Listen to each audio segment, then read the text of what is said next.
में राम मंदिर में कथित चढ़ावा चोरी मामले की जांच अब निर्णायक मोड़ पर पहुंचती दिखाई दे रही है और इस मामले की जांच कर रही स्पेशल इन्वेस्टिगेशन टीम यानी कि एसआईटी अपनी शुरुआती रिपोर्ट आज मुख्यमंत्री योगी आदित्यनाथ को सौंप सकती है। रविवार शाम जांच टीम मुख्यमंत्री से मिलने पहुंची थी, लेकिन पूर्व निर्धारित बैठकों और मॉनसून सत्र से जुड़ी व्यस्तताओं के चलते मुलाकात नहीं हो सकी। नमस्कार, आप देख रहे हैं न्यूज़ 18 का डिजिटल प्लेटफॉर्म और मैं हूं आपके साथ जागृति खंतवाल। तो देखिए, 6 दिनों तक चली गहन जांच के दौरान एसआईटी ने बड़ी मात्रा में डिजिटल और दस्तावेजी साक्ष्य जुटाए हैं।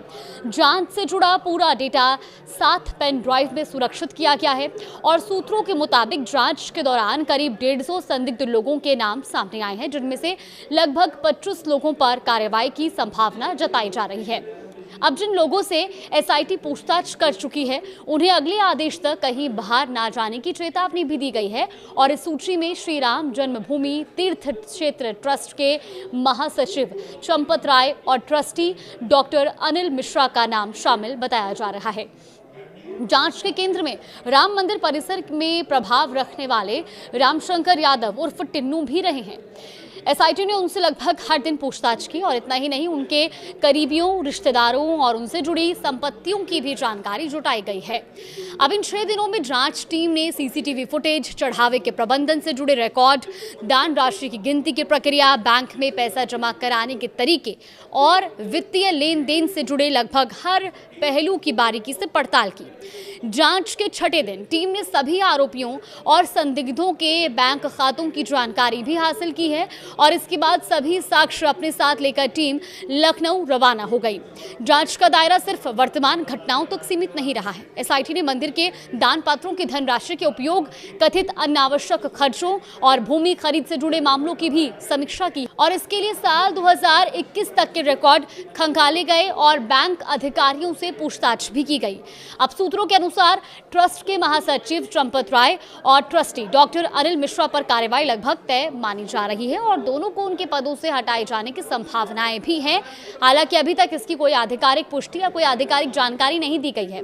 इसके अलावा राम मंदिर निर्माण के प्रभारी गोपाल राव के खिलाफ भी कार्रवाई की चर्चा है। अब इस मामले में अब तक 5 लोगों, जिसमें लवकुश, अविनाश, अनुकल्प, करुणे और रामशंकर उर्फ टिन्नू की निशानदेही पर करीब 2 करोड़ रुपए की रिकवरी की जा चुकी है और ये सभी लोग मंदिर में दान राशि की गिनती की प्रक्रिया से जुड़े हुए थे। 13 जून को मंदिर ट्रस्ट कर्मचारी टिन्नू के घर से सोना भी बरामद हुआ था। हालांकि उसकी सटीक मात्रा अभी स्पष्ट नहीं की गई है।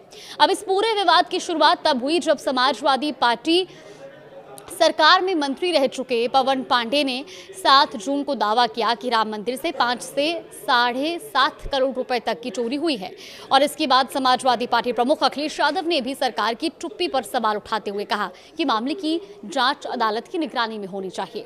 हालांकि ट्रस्ट के महासचिव चंपत राय ने इन आरोपों पर सफाई देते हुए कहा था कि अब तक ऐसी कोई बात सामने नहीं आई, लेकिन विवाद बढ़ता गया। 9 जून को बीजेपी नेता डॉक्टर रजनीश सिंह ने प्रधानमंत्री को पत्र लिखकर सीबीआई जांच की मांग की और इसके अगले ही दिन प्रधानमंत्री कार्यालय यानी कि पीएमओ ने मंदिर ट्रस्ट से मामले की रिपोर्ट तलब कर ली।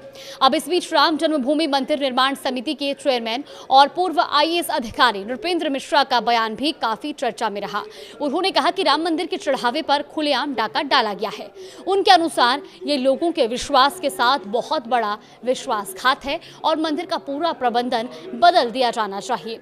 उन्होंने बैंक अधिकारियों की भूमिका पर भी सवाल उठाते हुए इसे बड़ी लापरवाही बताया। अगर एसआईटी की 6 दिनों की कार्रवाई पर नजर डाले तो पहले दिन महासचिव चंपत राय, आमंत्रित सदस्य गोपाल राव और संदिग्ध कर्मचारियों से करीब 6 घंटे पूछताछ की गई। दूसरे दिन चंपत राय और गोपाल राव से 4 घंटे तक सवाल जवाब हुए। इसके बाद तीसरे दिन बैंक अधिकारियों और नोटों की गिनती करने वाली निजी एजेंसी के प्रतिनिधियों से पूछताछ की गई। चौथे दिन ट्रस्टी डॉक्टर अनिल मिश्रा से लगभग 4 घंटे तक दान राशि की गिनती, रखरखाव और बैंक में जमा करने की प्रक्रिया को लेकर सवाल पूछे गए और इसी दिन टिन्नू यादव से भी पूछताछ कर जवाबों का क्रॉस वेरिफिकेशन किया गया। 5वें दिन चंपत राय, डॉक्टर अनिल मिश्रा और गोपाल राव से अलग अलग पूछताछ हुई, जबकि स्टेट बैंक के शाखा प्रबंधक और कैशियर से भी जानकारी ली गई है। इसके बाद अगले दिन सभी संदिग्धों और आरोपियों के बैंक खातों की जांच पूरी कर टीम सभी सबूतों के साथ लखनऊ लौट गई। अब सभी की नजरें एसआईटी की शुरुआती रिपोर्ट पर टिकी है, क्योंकि इस रिपोर्ट के आधार पर आगे की कार्रवाई और संभावित जिम्मेदार लोगों के खिलाफ फैसले लिए जा सकते हैं। फिलहाल इस पर हमारी भी नजरें बनी हुई है। कोई भी अपडेट आएगा तो आप तक जरूर साझा करेंगे।